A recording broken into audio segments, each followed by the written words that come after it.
விருச்சிக ராசியை சேர்ந்த அன்பு உறவுகளுக்கு இந்த வாரத்தினுடைய ராசிகள் நான் பார்க்க போகிறோம். விருச்சிக ராசிக்கு அதிபதி செவ்வாய் சுயசாரத்திலே ராசிக்கு 12ஆம் இடத்துல உட்கார்ந்துருக்கிறார். சரிங்களா? 12ஆம் இடத்திற்கு இப்போ பயிற்சி ஆகிட்டார். போன வாரம் உங்களுக்கு 11 லாபஸ்தானத்தில் இருந்தார், தனஸ்தானத்தை பார்த்தார். இப்போ விரயஸ்தானத்தில் இருக்கிறார். விரயஸ்தானத்தில் இருக்காருன்னு சொன்னாக்கா விரயஸ்தானத்தில் இருந்து 6ஆம் இடமான எதிரி ஸ்தானத்தை பார்க்குறார்.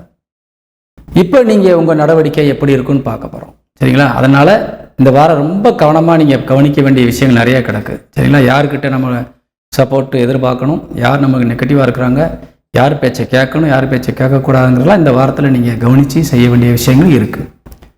குறிப்பாக நீங்களாக சுயமாக ஒரு முடிவை எடுத்து டக்குன்னு செஞ்சிடாதீங்க. எப்பயுமே நீங்கள் போன வாரம்லாம் ரொம்ப பவராக இருந்தீங்க, நீங்கள் தைரியமாக செய்யுங்க, நீங்கள் எந்த காரியத்தை தடையில்லாமல் போங்கன்னு சொல்லியிருந்தோம். ஆனால் இப்போ நம்ம சொல்கிறது என்னன்னு கேட்டாக்கா, நீங்கள் எடுக்கிற முடிவு உங்களுக்கு தவறாக போய்விடும்.